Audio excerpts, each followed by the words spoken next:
Yamot na pinagmasdan ko ang speaker sa naturang conference. His topic bores me to death. The study he is presenting is equivalent to undergraduate project study. I can't believe I went to Cebu for this. Mas mabuti pang bumalik na ako sa asawa ko at unahin ang problema namin. Lampas 24 oras na lumipas, ngunit hanggang ngayon ay wala pa ring balita sa kinausap ko para hanapin si Oliver. It is starting to piss me. Sayang lang ang perang ibinabayad namin sa kanila kung si Oliver lang ay hindi pa nila makita. Sinulyapan ko si Rose at alam kong nahuhulaan na niya ang nasa isip ko. Uuwi na ako. Siguro naman ay sapat nang nakita ko dito ng ilan sa mga kaibigan ko sa negosyo. Mabuti na lang at magaling ang mga nasa public relation office namin at nakita kong isa sa mga sponsor ng conference na ito ang Millenia. I think that enoughs publicity. Rose, get ready. Book the next flight to Manila. We'll leave tonight. Utos ko sa kanya. Yes sir, aniya at kinuha ang cellphone. Nang matapos ang conference, ay nakipag-usap muna ako sa ilang kilalang negosyante bago tuluyang magpaalam sa kanila. Handa na ang mga gamit ko at naglalakad na ako palabas ng hotel kung saan ginanap ang event nang makita kong may tawag si Krista. Wala naman siyang iniwan na mensahe sa akin. Naisip kong unahing tawagan si Angela para kumustahin kung nakauwi na ito. Pero bago ko pa man mapindot ang call button ay tumunog ang cellphone ko. Napakunot ang noo ko nang makitang si Dad ang tumatawag. Baka may balita na sila kay Oliver. Hello Dad, bungad ko. Rafael, kailangan mong umuwi. Bungad agad niya sa akin. Yes Dad, I'm actually on my way to the airport. Bukas pa dapat pero hindi ko natatapusin ang conference. San, may problema tayo. Anya, matapos ang ilang segundo. Anong problema Dad? Agad akong kinabahan. Naririnig ko ang pagkabahala ng boses ni Dad. Bagay na nakapagtataka dahil madalas ay kalmado lang siya. Isinugod si Lucy sa hospital. Nandito kami ngayon. Paalam niya. What? Kumusta siya? Natagpuan na si Oliver? Matagal na natahimik si Dad sa kabilang linya. Unti-unti namang nauubos ang pasensya ko habang naghihintay ng sagot niya. May nangyari anak. Itinago pala ni Krista si Lucy sa dati nating bahay. They keep it secret from us. Pero nalaman ni Oliver at dinala niya si Angela. Wait Dad, anong sinasabi mo? Paanong nadamay si Angela? Nasa opisina siya kanina. Kausap ko lang siya. Nalilito ako sa mga sinasabi niya. I don't know what exactly happened either. Basta isinugod ni Krista si Lucy sa hospital. At ngayon, kasama ni Oliver si Angela. What the fuck Dad? Asa na mga inutusan nating hanapan sa Oliver? Anong ginagawa nila? At paanong nadamay si Angela? Sigaw ko. Mataas ang boses ko at wala akong pakialam kung nakatawag na ako ng atensyon sa lugar. Parang sasabog ang ulo ko sa mga narinig. Niluwagan ko ang necktie na suot dahil bigla ay parang hindi ako makahinga. Maging si Larry at Rose ay natigilan sa nakikitang galit ko. Gusto ko sanang ibato ang cellphone na hawak. Hindi ko alam kung anong mararamdaman. Nakakalito dahil kanina lang ay kausap ko pa si Angela. Anong nangyari? Mariin akong napabunot sa buhok. Pagkatapos ay mabilis na ginawa kong hakbang habang nakasunod sa akin si Larry. Pagpasok ko pa lang ng sasakyan ay makailang beses kong sinubukan tawagan si Angela. Ngunit hindi iyon makontak. Sa bawat minuto ay lalong tumitindi ang pag-aalala ko. Mas lalong nakakapagsisi na tumuloy pa ako sa conference na ito. Pero paanong kasama ni Angela si Lucy? Sinuhay ba niya ang utos ko? Hanggang sa makarating ako ng hospital kung saan isinugod si Lucy ay wala pa rin ako masyadong imik kung sino-sino na ang tinatawagan ko na pwedeng makatulong sa akin. Nadatnan ko si Krista at ilang pulis na naroroon. Kasama din niya sina Dad, Ma'am at Lolo Miguel.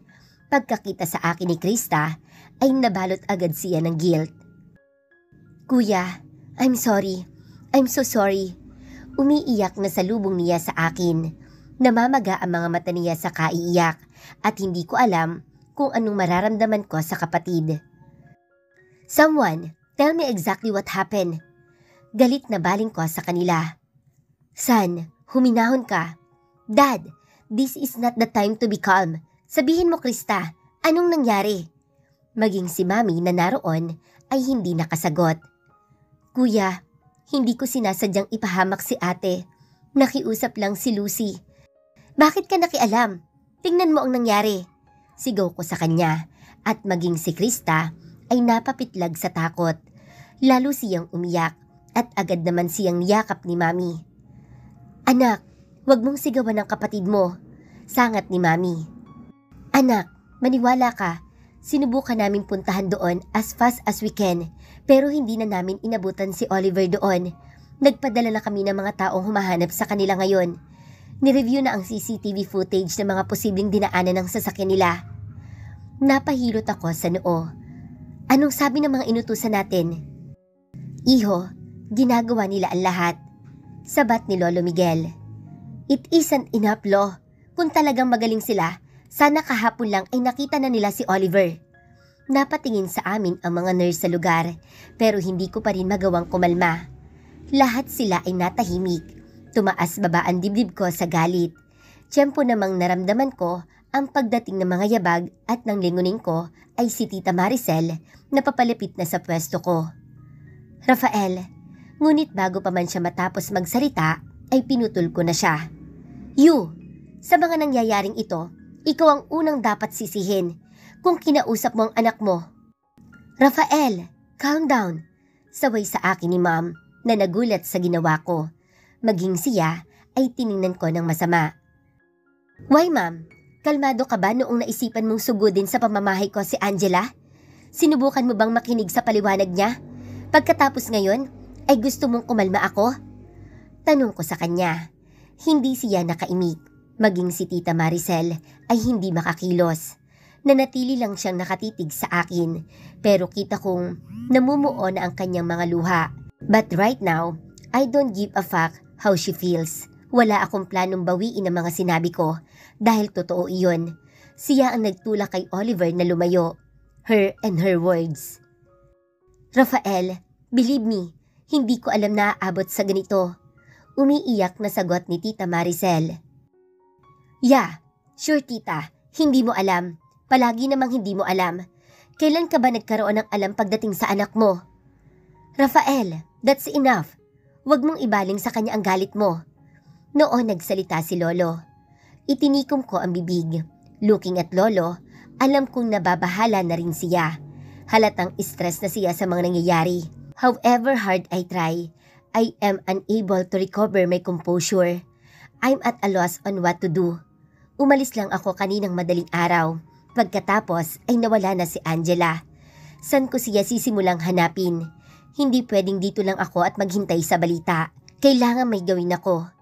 Tiningnan ko muli si Dad, saka walang imik na umalis sa lugar na iyon. Hindi ko na pinansin ang pagtawag sa akin ni Mami. I'm fed up with arguing with them. Sa chapel sa ground floor ng hospital ako dinala ng aking mga paa. Ito lang alam kong pwede kong puntahan dito ngayon para makapag-isip ng maayos. I'm hoping this place will be enough to calm me. Pinagmasdan ko ang mga tao na naroroon at tahimik na nagdadasal. Nakakasiguro akong bawat isa sa amin dito ay may mga mabibigat na pinagdadaanan. Maaaring ang ilan sa kanila ay may mga mahal sa buhay na nandito din sa hospital na kung hindi man ay may sakit ay nag-aagaw buhay. Naisip ko ang aking asawa. Ang isiping nasa mga kamay siya ng tarantado kong pinsan ay sapat para mawala ako sa katinuan. For the first time in my life, I have no idea what to do. I'm completely defeated. Marahas akong napahinga at wala sa loob na naisabunot ang mga kamay sa aking buhok.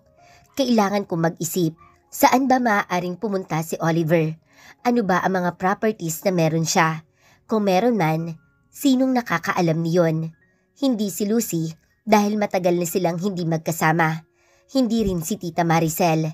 Perhaps Tito Manuel can help. Tama, sa dalawa ni Tita Maricel, si Tito Manuel ay mas pinanindigan si Oliver, ang daddy niya. I know, I've been rude to Tito Manuel the last time we met, pero wala namang masama kung susubukan ko.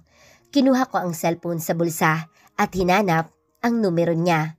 Nakailang ring pa iyon bago sumagot ang nasa kabilang linya. "Oh, iho, why are you calling at this hour?" Halata ang pagkabahala sa boses niya. I'm calling him despite the fact that's nearly 2 a.m. "Tito, sorry for calling you at this time. It's an emergency and I need you to speak with you about Oliver." "What about my son?" Nagtatakang tanong niya. Napakunot ako ng noo sa kawalan niya ng alam sa mga nangyayari sa anak niya. I reminded myself that I needed to remain calm and refrain from saying harsh word to him. "May alam po ba kayong lugar na maaaring puntahan ni Oliver? May mga bagong bili ba siyang..." "Teka, bakit mo ako tinatanong dyan, Rafael? Anong meron sa anak ko?" Nababahalang tanong niya. "Wala bang sinasabi si Tita Maricel sa'yo?" "No, hindi niya ako kinakausap. Nakalimutan mo na bang wala ni isa sa pamilya mo ang kumakausap sa akin? Anong inaasahan nyo?" May halo na hinanakit ang boses niya. "Ano bang nangyayari kay Oliver? Hindi mo ako tatawagan ng ganitong oras kung wala." "Tito Manuel, apparently, your son is not in his right mind at kinuha niya ang asawa ko." "Ha? What do you mean by that? Bakit naman gagawin ni Oliver yon sa asawa mo?"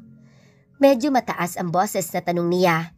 Napilitan akong ikwento sa kanya ang lahat, kahit pa ayaw ko sanang balikan ang mga nangyari noon.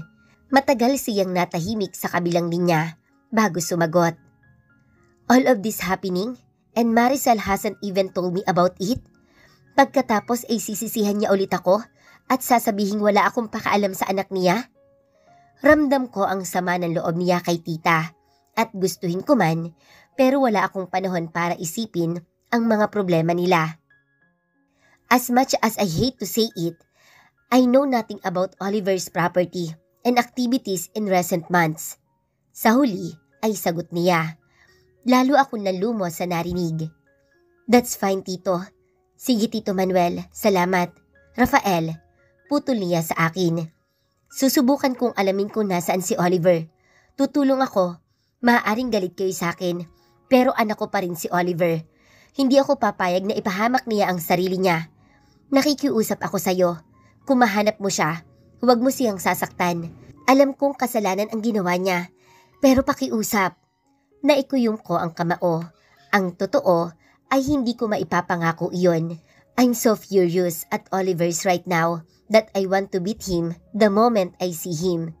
Kahit pasabihing wala siya sa sarili, huwag ko lang talagang malalaman na may ginawa siya kay Angela.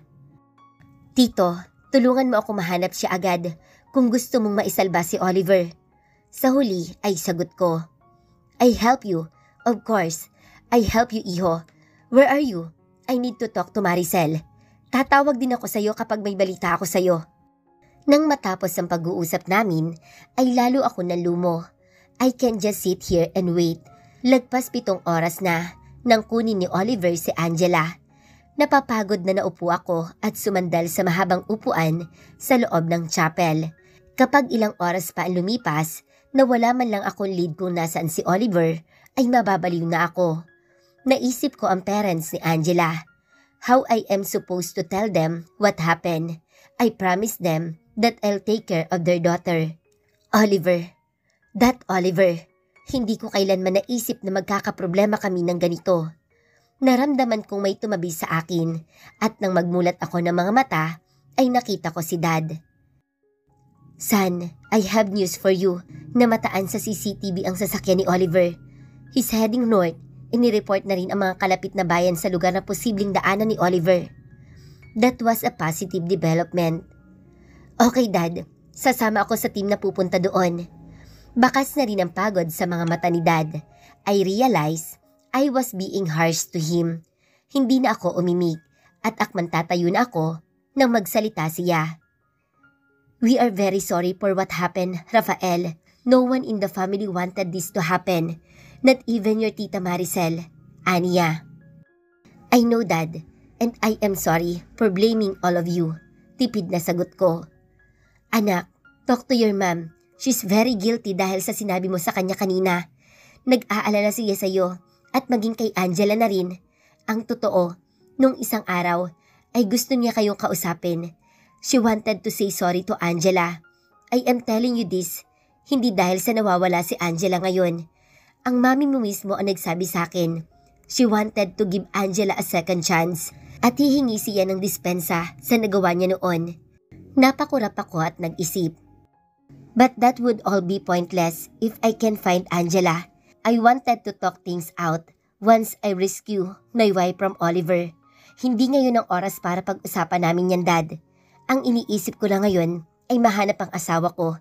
I hope you understand. Tinitigan niya ako, saka tumango-tango. Alright, son. Now, help me find out where Oliver might be heading. I have here the list of all the properties under Oliver's name. This list isn't complete, but there are a few in here that are in North. Galing ito sa mga inutusan ni Dad para hanapin si Oliver.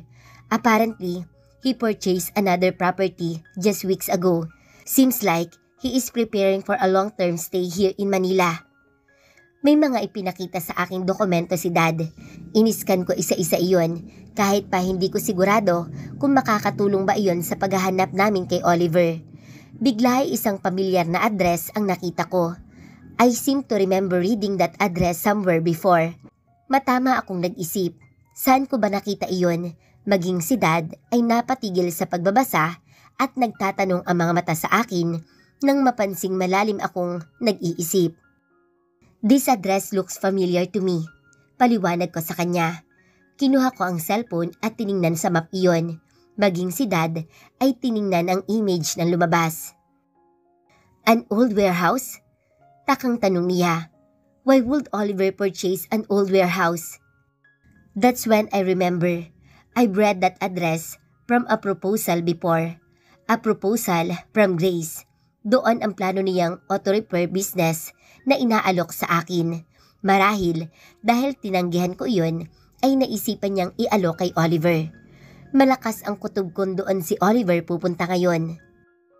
Dad, I am not yet sure. Pero malakas ang kutob kung dito pupunta si Oliver. Pupunta ako doon. I'll go with you, with the rest of the team. Si Lolo Miguel na ang bahala dito. Tatawagan ko na rin yung naunang mga umalis kanina para mapuntahan ang lugar na yan. Hindi na kami nag-aksaya pa ng panahon. With a few calls and coordination from the management of the hospital, nagawa naming gamitin ang helipad sa rooftop ng hospital. Ilang minuto lang ay naroon na kami sa rooftop at hinihintay ang chopper na siya naming sasakyan. Kasama namin ang mga tauhang hard pa rin ni Lolo Miguel. Karamihan sa kanila ay nag-training sa mga ganitong operasyon. Hindi ko maipaliwanag ang nararamdaman. Gusto ko nang marating ang lugar. Rafael, tawag sa akin ni Mami habang hinihintay ko ang pagbaba ng chopper. Nilingon ko siya at nakita kong nakamasid siya sa amin ni Dad. Baka sa mukha niya ang matinding takot at pag-alala. Anak, humakbang ako patungo sa pwesto niya. Hindi pa man ako lubusang nakakalapit sa kanya, ay tinawid na niya ang distansya sa pagitan namin. Mahigpit niya akong niyakap. Anak, mag-iingat ka doon. Of course, ma'am. Namataan ko din si Tita Maricel sa likod niya. Rafael, please take her and please bring back Oliver safely. Bahagya ko lang siyang tinanguan. Alam ko naman ang gustong iparating ni Tita Maricel. Naglakad ako pasakay ng chopper. Wala pa akong pahinga simula kahapon, pero hindi ko alintana iyon. Hindi ako titigil hanggat hindi ko na ibabalik ang asawa ko.